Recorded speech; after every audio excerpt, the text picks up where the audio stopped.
I am a rather elderly man. The nature of my avocations for the last 30 years has brought me into more than ordinary contact with what would seem an interesting and somewhat singular set of men, of whom as yet nothing that I know of has ever been written. I mean the law copyists, or Scriveners. I have known very many of them professionally and privately, and if I pleased could relate diverse histories at which good-natured gentlemen might smile and sentimental souls might weep. But I waive the biographies of all other Scriveners for a few passages in the life of Bartleby, who was a Scrivener the strangest I've ever saw or heard of. While of other law copyists I might write the complete life of Bartleby, nothing of that sort can be done.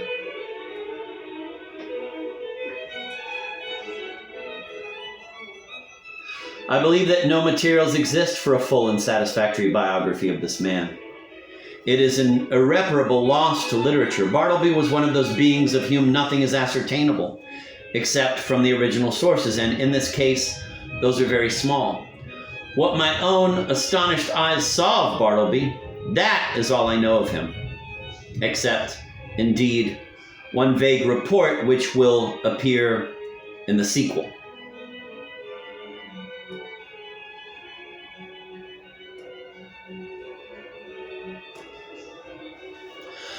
Ere introducing the Scrivener, as he first appeared to me, it is fit I make some mention of myself, my employees, my business, my chambers, and general surroundings, because some such description is indispensable to an adequate understanding of the chief character about to be presented.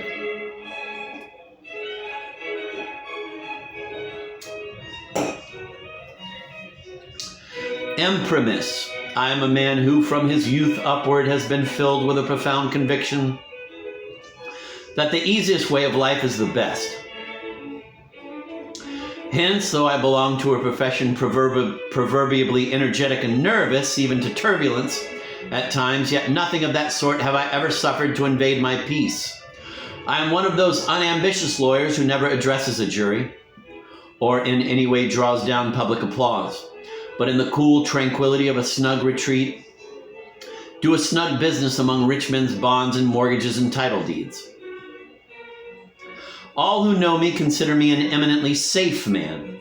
The late John Jacob Astor, a personage little given to poetic enthusiasm, had no hesitation in pronouncing my first grand point to be prudence, my next, method. I do not speak it in vanity, but simply record the fact that I was not unemployed in my profession by the late John Jacob Astor, a name which I admit I love to repeat, for it hath a rounded and orbicular sound to it, and rings like unto bullion. I will freely add that I was not insensible to the late John Jacob Astor's good opinion.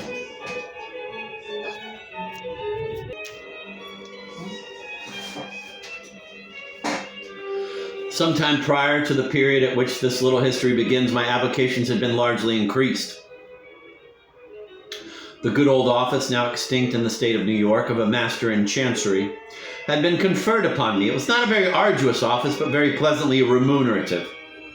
I seldom lose my temper, much more seldom indulge in dangerous indignation at wrongs and outrages. But I must be permitted to be rash here and declare that I must consider the sudden and violent abrogation of the office of Master in Chancery by the new Constitution as a premature act, inasmuch as I had counted upon a life lease of the profits, whereas I only received those of a few short years. But this is by the way. My chambers were upstairs at number blank Wall Street. At one end they looked upon the white wall of the interior of a spacious skylight shaft penetrating the building from top to bottom.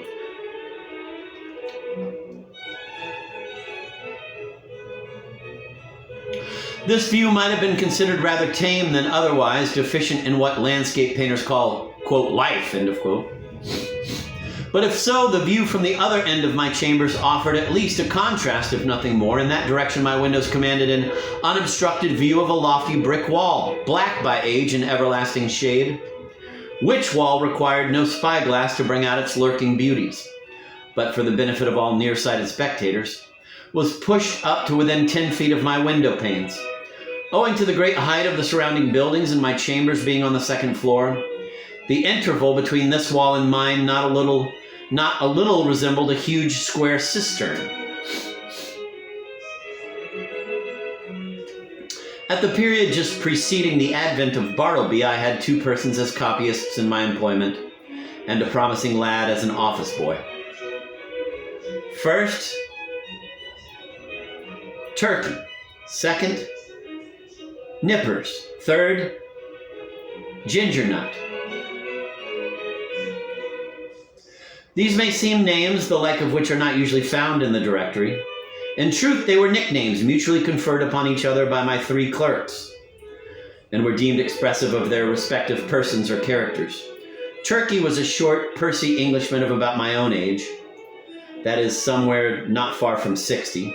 In the morning, one might say, his face was of a fine florid hue, but after 12 o'clock, meridian, his dinner hour, it blazed like a grate full of Christmas coals, and continued blazing, but as it were with a gradual wane till 6 o'clock p.m. or thereabouts, after which I saw no more of the proprietor of the face, which, gaining its meridian with the sun, seemed to set with it, to rise, culminate, and decline the following day with the like regularity and undiminished glory. There are many singular coincidences I have known in the course of my life, not the least among which was the fact that exactly when Turkey displayed his fullest beams from his red and radiant countenance, just then, too, at that critical moment, began the daily period when I considered his business capacities as seriously disturbed for the remainder of the 24 hours.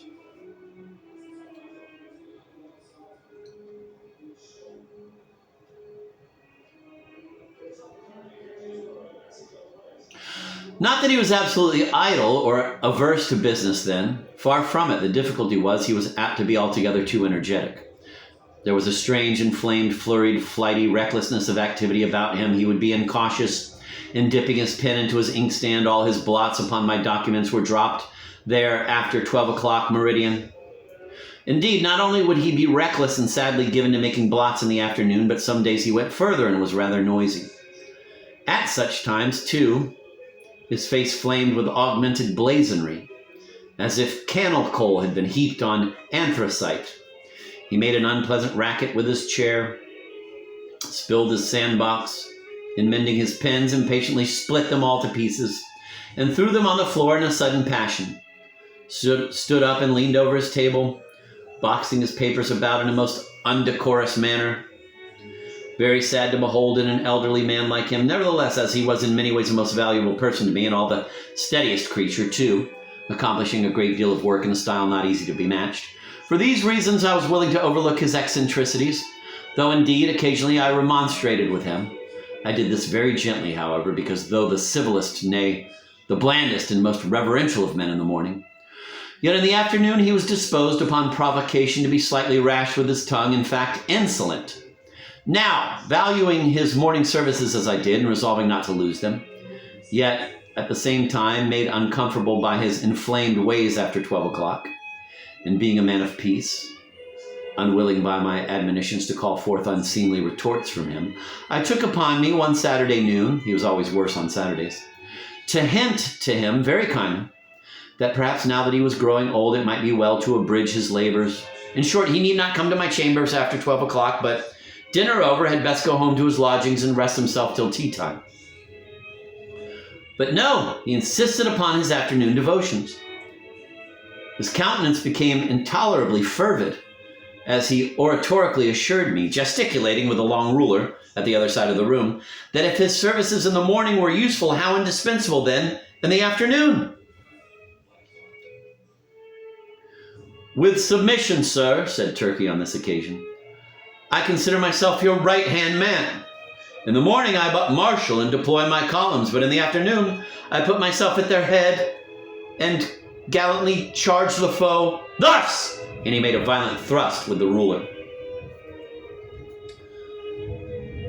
But the blots, Turkey, intimated I.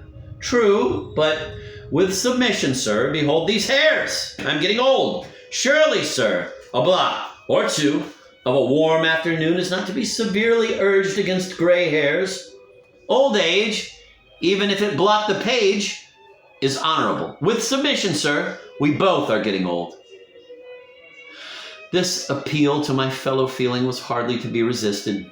At all events, I saw that go he would not, so I made up my mind to let him stay, resolving, nonetheless, to see to it that during the afternoon he had to do with my less important papers.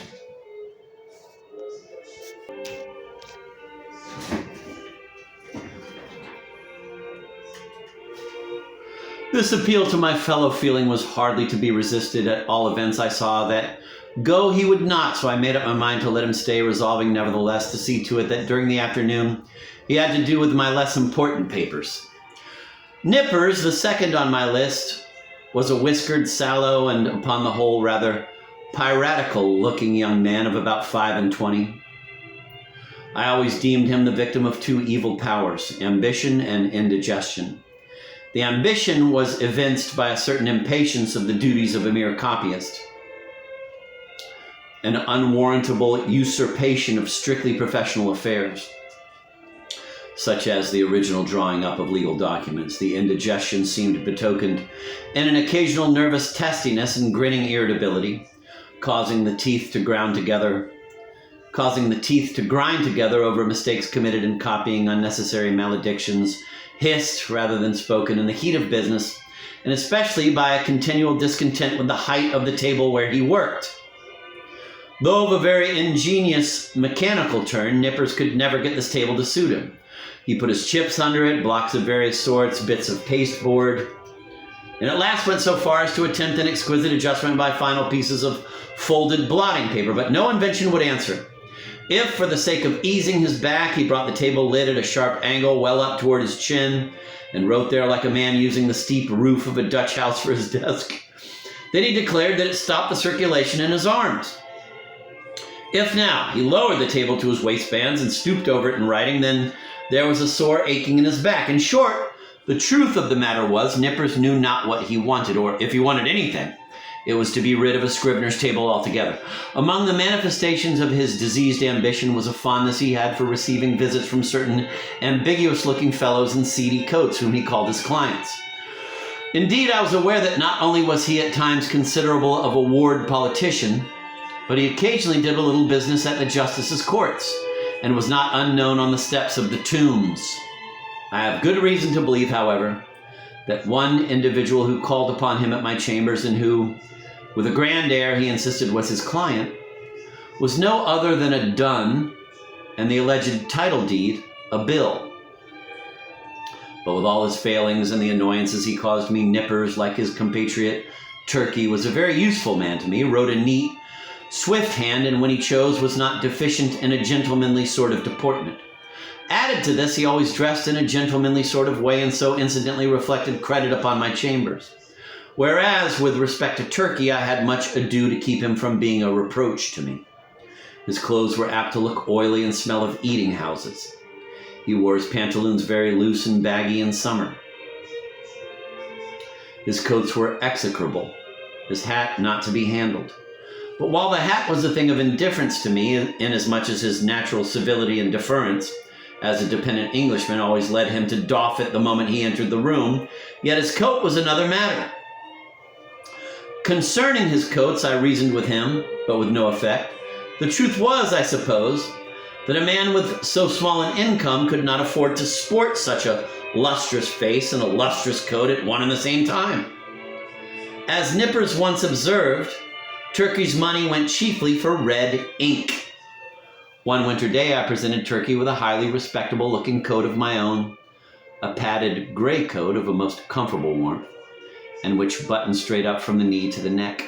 I thought Turkey would appreciate the favor and abate his rashness and obstreperousness of afternoons, but no.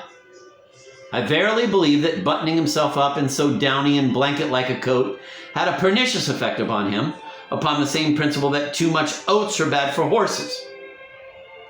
In fact, precisely as a rash, restive horse is said to feel his oats, so Turkey felt his coat. It made him insolent. He was a man whom prosperity harmed. Though concerning the self-indulgent habits of Turkey, I had my own private surmises, yet touching Nippers, I was well persuaded that whatever might be his faults in other respects, he was at least a temperate young man. But indeed, nature herself seemed to have been his vintner, and at his birth charged him so thoroughly with an irritable, brandy-like disposition that all subsequent potations were needless. When I consider how, amid the stillness of my chambers, Nippers would sometimes impatiently rise from his seat and, stooping over his table, spread his arms wide apart, seize the whole desk and move it and jerk it with a grim, grinding motion on the floor as if the table were a perverse voluntary agent intent on thwarting and vexing him, I plainly perceived that for Nippers, brandy and water were altogether superfluous. It was fortunate for me that, owing to its peculiar cause, indigestion, the irritability and consequent nervousness of Nippers were mainly observable in the morning, while in the afternoon he was comparatively mild. So that Turkey's paroxysms only coming on about 12 o'clock, I never had to do with their eccentricities at one time. Their fits relieved each other like guards. When Nippers was on, Turkey's was off, and vice versa. This was a good natural arrangement under the circumstances. Ginger Nut, the third on my list, was a lad some 12 years old. His father was a carman, ambitious of seeing his son on the bench instead of a cart before he died. So he sent him to my office as student at law, errand boy, and cleaner and sweeper at the rate of $1 a week. He had a little desk to himself, but he did not use it much. Upon inspection, the drawer exhibited a great array of the shells of various sorts of nuts. Indeed, to this quick-witted youth, the whole noble science of the law was contained in a nut shell. Not the least among the employments of Ginger Nut, as well as one which he discharged with the most alacrity, was his duty as cake and apple purveyor for Turkey and Nippers. Copying law papers being proverbially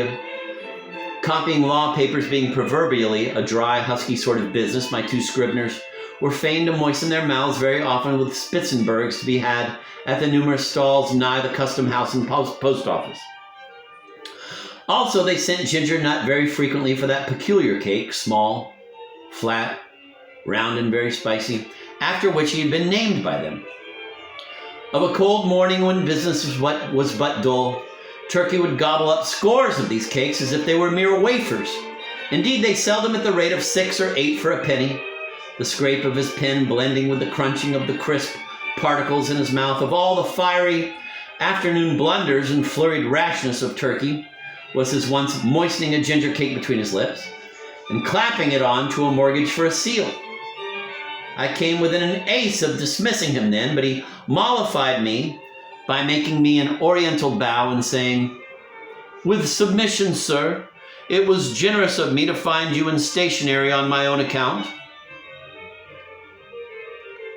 Now my original business, that of a conveyancer and title hunter and drawer up of recondite documents of all sorts, was considerably increased by receiving the master's office.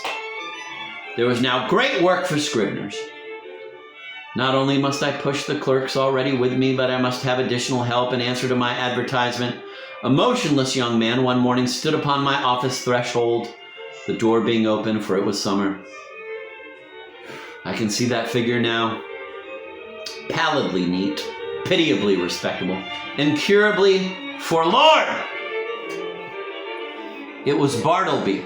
After a few words touching his qualifications, I engaged him, glad to have among my corps of copyists a man of so singularly sedate an aspect which I thought might operate beneficially upon the flighty temper of Turkey and the fiery one of Nippers.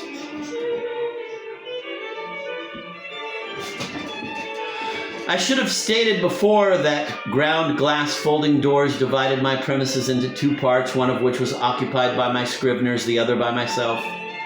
According to my humor, I threw open these doors, or closed them. I resolved to assign Bartleby a corner by the folding doors, but on my side of them, so as to have this quiet man within easy call, in case any trifling thing was to be done. I placed his desk close up to a small side window in that part of the room, a window which originally had afforded a lateral view of certain grimy backyards and bricks, but which, owing to subsequent erections, commanded at present no view at all, though it gave some light. Within 3 feet of the panes was a wall, and the light came down from far above between 2 lofty buildings as from a very small opening in a dome. Still further, to a satisfactory arrangement, I procured a high green folding screen, which might entirely isolate Bartleby from my sight, though not remove him from my voice, and thus, in a manner, privacy and society were conjoined.